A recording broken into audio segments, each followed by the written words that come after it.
ভাজিটা তাড়াতাড়ি কর ছোট, তোর দাদা আবার কাজে যাবে। ভাজি দিদি, এক হাতে আর কত কাজ করি বলো? এত বড় সংসারে আমাদের দুটো মানুষকে খেটে মরতে হয়। কি আর করবি বল, এখন যখন এসেই পড়েছিস খাটতে তো হবেই। তার উপরে মাকে দেখো, সারাদিন পায়ের ওপর পা তুলে বসে থাকে, একটা কাজও করানো যায় না। এসব ভাগ্যবতীর ভাগ্য বুঝলি ছোট, না হলে তিনটে ছেলে মেয়ে কেন মায়ের নেওটা হবে? হ্যাঁ গো দিদি, ওদের জন্য মাকে কিচ্ছুটা বলা যায় না। তোমার দেবরের সামনে তো মাকে নিয়ে কোনো কথাই উচ্চারণ করতে পারি না। আমারটা কি কম? তোর দাদাকে যদি বলি মা সারাদিন শুয়ে বসে থাকে, তাকে একটু হাঁটাহাঁটি করতে বলো। সে বলে মা অনেক করেছে, আমাদের মানুষ করতে গিয়ে অনেক খাটাখাটি উনি করেছে, এখন শান্তিতে কটা দিন কাটাক। আর আমাদের ননীদের ভাব দেখেছো, বাড়িতে এলে কান ঝালাপালা করে দেয়, এটা হয়নি ওটা হয়নি, মাকে এটা খেতে দেবে ওটা খেতে দেবে। এত আবদার কেন বাপু তোর শুনি? নিজে তো শ্বশুর শাশুড়িকে রেখে আলাদা হয়ে গেছে, এখানে এসে মা ভক্তি দেখায়। কি করছিস ছোট, মাছটা যে পুড়িয়ে ফেললি। এই রে, গেল তো মাছটা পুরো। তাড়াতাড়ি জল দে, কি সব করিস না তুই? তোমার সাথে কথা বলতে বলতেই তো পড়লো।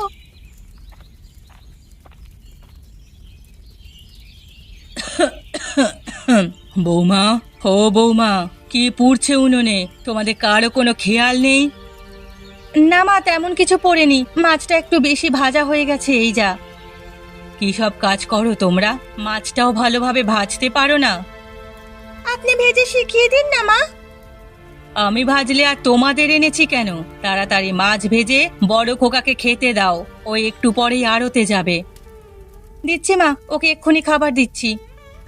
আর হ্যাঁ, ভাদ্র মাস চলে এসেছে, এখনো পিঠা মুখে পড়েনি, তাই ভাবছি এবার তালের পিঠা বানাবো।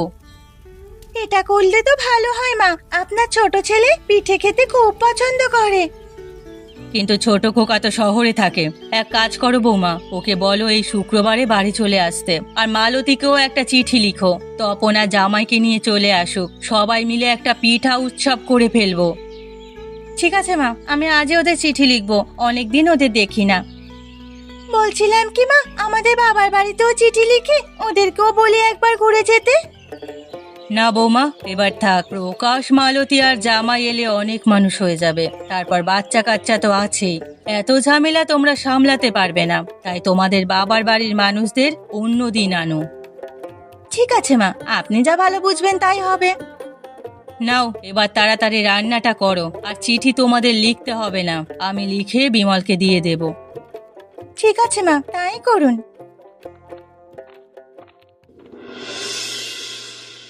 গিন্নি, আরে ও গিন্নি, আমি বাজারে যাচ্ছি, তোমাদের কিছু লাগবে?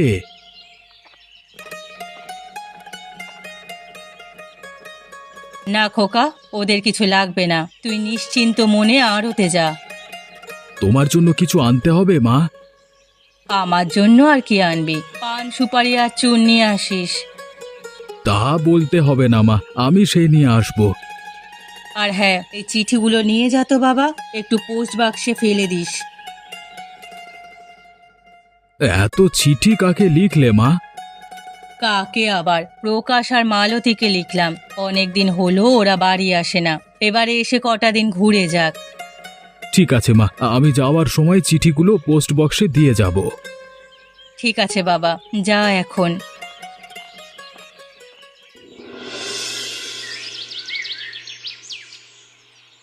দেখলে দিদি, দেখলে কিভাবে মুখের উপর না করে দিল। হ্যাঁ রে, আমি ভেবেছিলাম মা হয়তো বলবে আমাদের বাড়ির আত্মীয় স্বজনদেরও নিমন্ত্রণ দিতে, কিন্তু না বলে কেবল নিজের ছেলে মেয়েদের বলল। আমিও কম জানি না, ওরা আসুক, এবার মুখে ঝামা ঘষে দেব। ঝামা ঘষলে প্রথমে তোর বরের মুখেই ঘষতে হবে, আর মালতীর সাথে তুই পারবি ভেবেছিস? যা মুখোরা মেয়ে, বাবা। তাহলে কি করব দিদি, ওদের এসব আমোদাল্লা চেয়ে চেয়ে দেখবো? না রে, আমাদেরও কিছু করার আছে, জানিস তো শ্বশুর মশাইয়ের আরেকটা স্ত্রী আছে, ওনার সন্তান হচ্ছিল না দেখে তিনি দ্বিতীয় বিয়ে করেন, পরে রাগ করে সেই বউ বাপের বাড়ি চলে যায়, আর ফিরে আসেনি। না গো দিদি, আমি তো এত সব জানতাম না, তুমি জানলে কি করে? ওনার বাড়ি আমার মামা বাড়ির পাশাপাশি, তাছাড়া একদিন কথায় কথায় মা ওনার কথা বলছিল খুব ভালো বিরিয়ানি রাঁধতে পারেন। তাহলে চলো ওনাকে খবর দিয়ে নিয়ে আসি। আমার মনের কথাটাই বলেছিস ছোট। আমি সেই পরিকল্পনাই করছিলাম। দেখেছিস আমাদের দুই জায়ের চিন্তা ভাবনা কিভাবে মিলে যায়। ওকে আনলে 3 ভাই বোনের তেজ একটু কমবে। তাহলে কিভাবে ওনাকে সংবাদ দেবে শুনি? সে আমি ঠিক করে রেখেছি। এই দেখ, মায়ের হাতের লেখা নকল করে চিঠি লিখেছি। আজকে এই চিঠি পোস্ট অফিসে ফেলবো, তাহলে এটা পেয়ে উনি চলে আসবে। খুব ভালো বুদ্ধি দিদি, তাহলে আমাদের কোনো দোষই থাকবে না। সবাই ভাববে মাই ওনাকে আসতে বলেছে। হ্যাঁ রে, তারপরে মজা দেখবো। দুই সত্যি নিয়ে কত চুলোচুলি করতে পারে দেখা যাবে। আমার যে আর তস হয়েছে না, চিঠিটা তাড়াতাড়ি পাঠানোর ব্যবস্থা করো। দাঁড়া করছি। ননিবালা, ও ননিবালা, শুনে যা তো। আমায় ডেকেছো মা? হ্যাঁ, স্কুলে যাবি না মা? এই তো মা, এক্ষুনি বের হবো। স্কুল থেকে ফেরবার পথে এই চিঠিটা পোস্ট অফিসে ফেলে দিস তো। ঠিক আছে মা, এটা কার চিঠি? তোর এত সব জানতে হবে না, আমার এক আত্মীয়কে পাঠাচ্ছি। ঠিক আছে কাকিমা, পাঠিয়ে দেবো। এখন 10 টাকা দাও আমায়। 10 টাকা কেন রে ছুরি? আরে চিঠি পাঠাবে আর খরচ দেবে না? চিঠি খরচ 5 টাকা, আর আমি যে নিয়ে যাচ্ছি সেজন্য 5 টাকা দেবে। কি দোষী মেয়ে রে বাবা, এই বয়সে ঘুষ খাচ্ছে। এই নিয়ে তোর 10 টাকা। দেখলি ছোট, দেখলি মেয়েটা একদম পিসির মতো হয়েছে। মালতীটাও কথায় কথায় এভাবে টাকা চাইতো।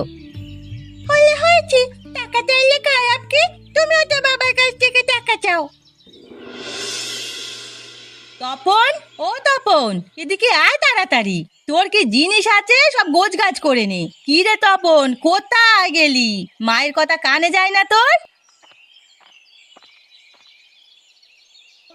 ও মা, কোথায় যাচ্ছ তুমি? তোর মামা বাড়িতে যাব। নিয়ে বাবা, তাড়াতাড়ি তৈরি হয়ে নে। হঠাৎ মামার বাড়িতে কেন মা? বাবার সাথে কি তোমার ঝগড়া হয়েছে? তোর বাপের সাথে ঝগড়ার কি আর বাকি আছে? মা লিখে পাঠিয়েছে তোদের নিয়ে মামা বাড়িতে যেতে, আর বলে কিনা যেতে পারবে না। বাবা যাবে না কেন মা? ওর অফিস আছে, তাছাড়া গ্রাম নাকি তোর বাপের পছন্দ না। তাহলে কি আমরা একাই যাব মা? হ্যাঁ বাবা, আমরা একাই যাব। তোর বাবা ট্রেনে তুলে দিয়ে আসবে। ট্রেনে নেমে বাকি পথে একাই যেতে পারবো। কি মজা, কি মজা, আমরা যাব মামার বাড়ি। কি মজা, আমরা যাব মামার বাড়ি। নিয়ে নে, লাভ জাপ রেখে এবার তৈরি হয়ে নে, আমাদের বেরোতে হবে। কি গো গিন্নি, কদ্দূর হলো? আরে ট্রেন কিন্তু চলে আসবে। এই তো আমার শেষ। তপনকে কাপড়টা পরিয়ে বের হচ্ছি। নে নে বাবা, তাড়াতাড়ি আয়, তোর বাবা তো দাঁড়িয়ে আছে।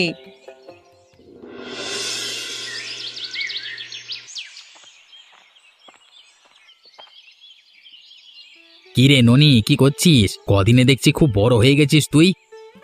কাকু চলে এসেছো? আমরা তো তোমার অপেক্ষায় করছিলাম কাকু। না এসে কি পারি? তো ঠাকুমা জরুরি তলব করেছে, তা বাড়ির বাকি সব কোথায়? কাউকে তো দেখছি না। ওরা সবাই কাজ করছে, দাঁড়া দাঁড়াও ডাকছি। ঠাকুমা, ও ঠাকুমা, কোথায় গেলে? দেখে যাও কে এসেছে। কে কে এলো? প্রকাশ নাকি? হ্যাঁ মা, তুমি কেমন আছো? আমি ভালো বাবা। তুই এত রোগা হয়ে গেছিস কেন? অসুখ করেছিল আবার? কিসের অসুখ? আমি তো ঠিকই আছি মা। না বাবা, তোর শরীরটা শুকিয়ে গেছে। ওখানে কি খাওয়া দাওয়া করিস কে জানে। কাকা বাবুকে নিয়ে বাইরে কি কথাবার্তা বলবে, নাকি ভেতরে নিয়ে কিছু খাওয়াবে? হ্যাঁ হ্যাঁ বাবা, ভেতরে আয়, নাস্তা তৈরি করা আছে, হাত মুখ ধুয়ে খেয়ে নে।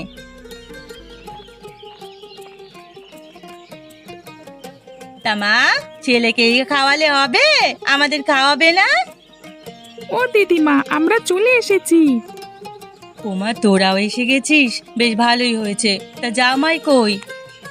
ও আসেনি। তা তুমি কেমন আছো মা? আমি ভালো আছি। তোরা ভিতরে আয় মা, খেয়ে দে, তারপর গল্প করব। হ্যাঁ দিদি, চলো চলো, খুব খিদে পেয়েছে।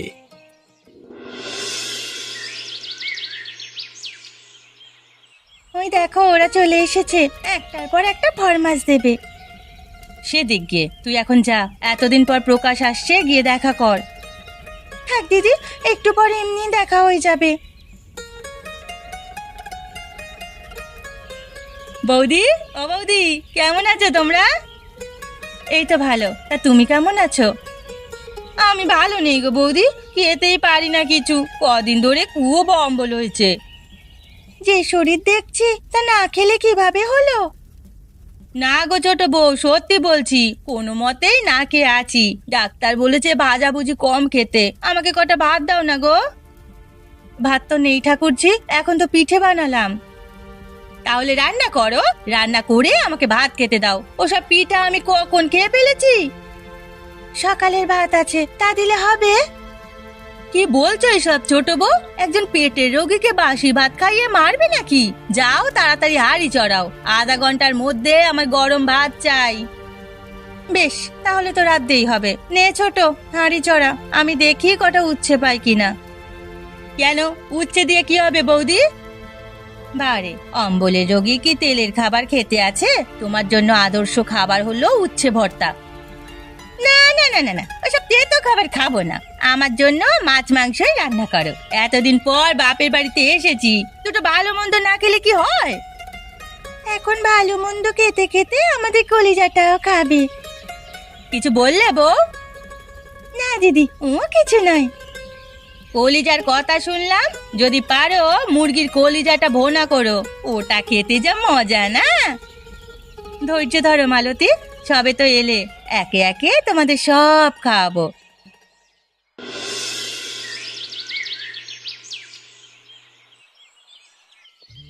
ওগো, তোমাকে আর কয়েকটা পিঠে দেবো? এই না না গিন্নি, আর লাগবে না।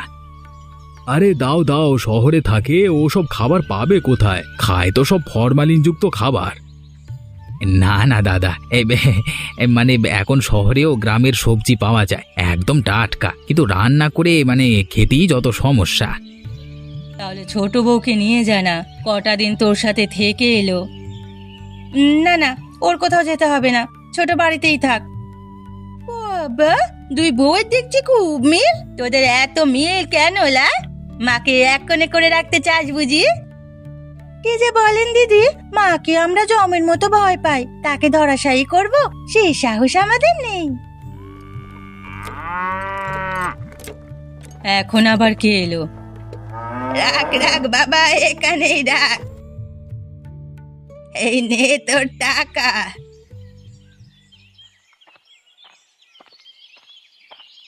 সে কি কাণ্ড! উনি কেন এই বাড়িতে? উনি কে গো দিদি? আরে ওটাই সেই বুড়ি। কিলা, তোরা কেমন আছিস? বিমল, প্রকাশ, মালতী, কত বড় হয়ে গেছিস তোরা। ছেলে মেয়েও হয়েছে দেখছি। আমার বাড়িতে তবে চাঁদের হাট বসলো। এসো এসো দিদি, অনেকদিন পর তোমার দেখা পেলাম। তা হঠাৎ এদিকে কি মনে করে?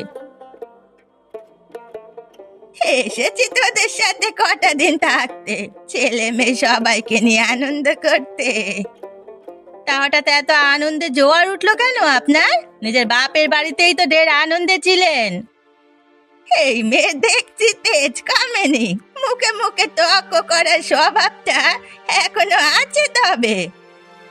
থাকবেই তো, আমাদের বাড়িতে এসে হঠাৎ ভাগ বসালে ঝগড়া করব না। আহ প্রকাশ, চুপ কর। উনি তোদের বড় মা, মায়ের সাথে কিভাবে কথা বলতে হয় জানিস নে?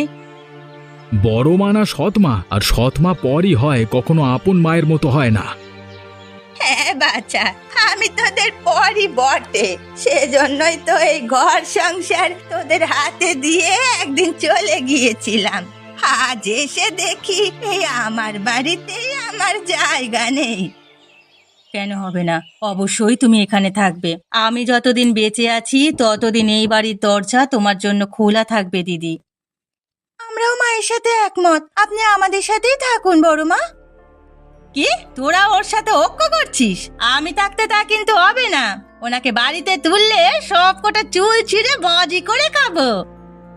এত চুলোচুলির অভ্যাস থাকলে শহরে গিয়েছিলে কেন দিদি? গায়ে থাকতে তো আর দুদিন পর পর ঝগড়া করতে। ওগুলো দেখছি তেজি আছে, তাহলে দুয়ে দুয়ে মিলেছে। তোদের তিন ভাই বোনের উচিত শিক্ষা হবে এবার। সে হবে খন, এখন নাও কটা পিঠে খাও। এসেছো যখন কদিন থেকে যেতে হবে কিন্তু দিদি। সে থাকবো। এই নে, তোর নাতিদের জন্য নাড়ু আর মিঠাই বানিয়ে এনেছি, ওরা পেট ভরে খাক। দাও ঠাকুমা, আমাকে দাও, আমি ওগুলো খাবো। না না, আমাকে দাও, আমি খাবো।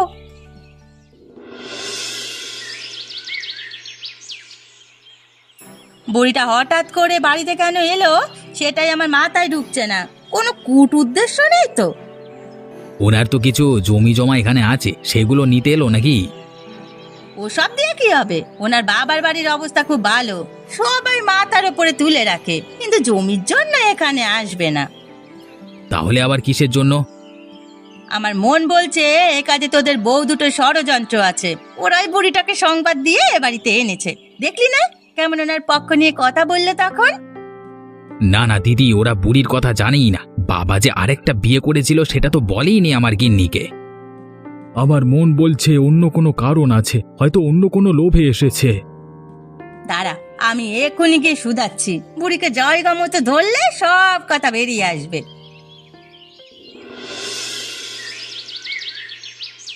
তারপর তারপর কি হলো ঠাকুমা? তারপর ডালিম কুমার রাত রাজার দেশে গিয়ে ঘুমন্ত রাজকন্যাকে জাগালো। সেখানে ছিল এক সুতা কঙ্ক সাপ। ডালিম কুমার সেই সাপকে হত্যা করে রাজকন্যাকে উদ্ধার করে বাড়ি নিয়ে আসলো। তারপর সবাই মিলে সুখে শান্তিতে সংসার করতে লাগলো। এবার নোটে গাছটিও মুড়লো, আমার গল্প ফুরলো।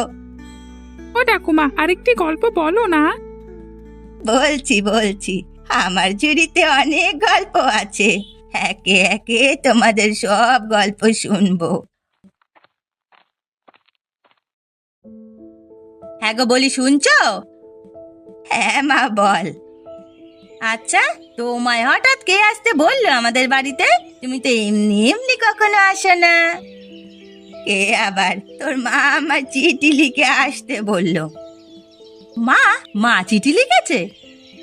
নয়তো কি, বিশ্বাস না হলে গিয়ে জিজ্ঞেস কর। চিঠিটা দেখাতে পারবে এখন? সে আমি সঙ্গে এনেছি নাকি? ও চিঠি আমার ট্রাঙ্কের তলায় পড়ে আছে। বেশ, আমি গিয়ে মাকে জিজ্ঞেস করি।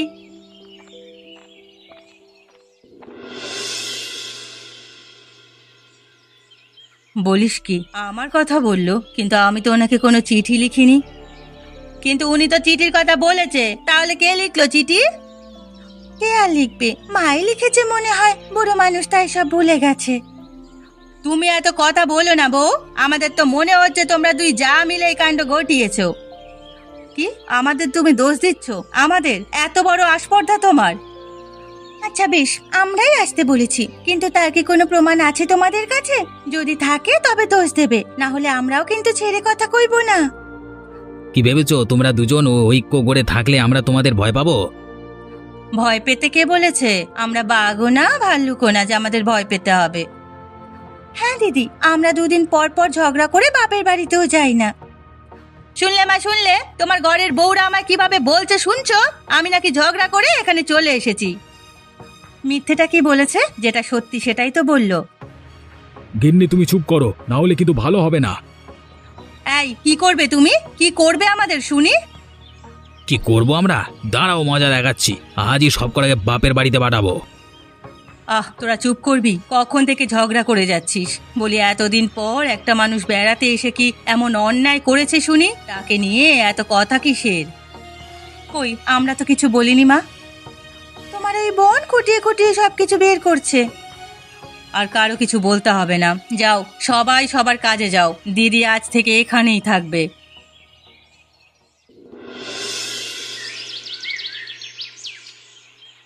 বুঝলে দিদি, ছেলে মেয়েগুলো সারাদিন ঝগড়া করে, ওদের একসাথে করলেই আমার প্রেশার হাই হয়ে যায়। বুঝেছি, ছেলে মেয়ের এক পক্ষ আর দুই বউ আরেক পক্ষ, কেউ কারো কথা শোনে না। হ্যাঁ দিদি, দুই পক্ষ সব সময় এটা ওটা নিয়ে পড়েই থাকে, ওদের যে কিভাবে এক করব। চিন্তা করিস না ছোট, আমি সবাইকে মিলিয়ে দিয়ে যাব। পারবে দিদি? তুমি পারবে আমার সংসারে শান্তি ফিরিয়ে আনতে? অবশ্যই পারবো।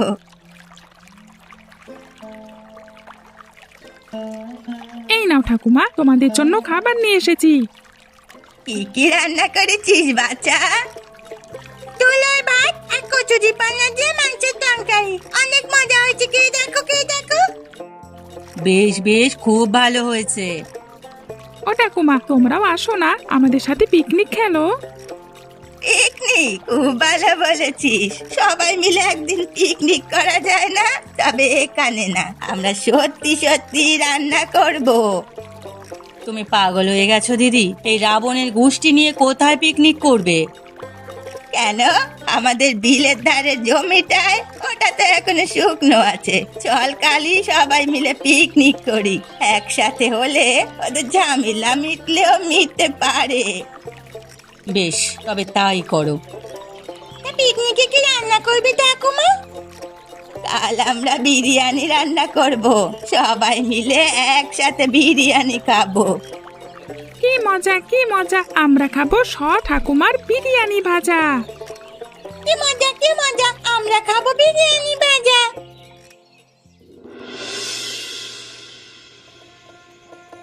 কি, তোর মা বিরিয়ানি খাবে? হ্যাঁ রে, বিলের ধারে গিয়ে সবাই মিলেমিশে বিরিয়ানি খাবো, অনেক মজা হবে, তাই না রে? পরিকল্পনাটা মন্দ নয়। অনেকদিন পর সবাই মিলে একটু ঘোরাঘুরি করা যাবে। তা বিরিয়ানি রাঁধবে কে? কোনো রাঁধুনি ঠিক করেছো? রাঁধুনি লাগবে কেন? আমাদের সৎ ঠাকুমা আছে না, উনি অনেক ভালো বিরিয়ানি রাঁধতে জানেন। হ্যাঁ, আমাদের সব বলেছেন। উনি রান্না করবেন বিরিয়ানি?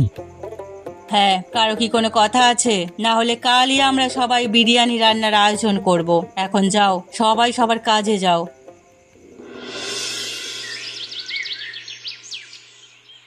মাংসটা দিয়ে দেবো মা?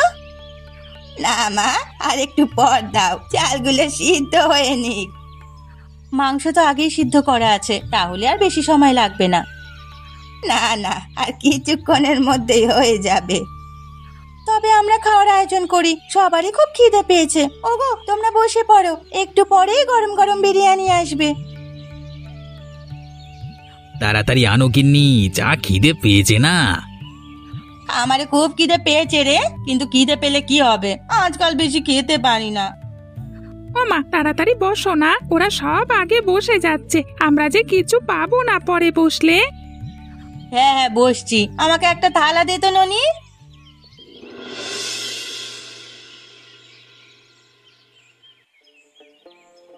আহ, বিরিয়ানিটা খুব মজার হয়েছে। এমন বিরিয়ানি রোজ খাওয়া গেলে হতো। হ্যাঁ, সব দিদির হাতের গুণ, ওনার সব খাবারই এমন সুস্বাদু হয়। তাহলে ওনাকে আমাদের সাথে রেখে দিলেই তো হয়, আমরা রোজ মজার মজার খাবার খেতে পারবো।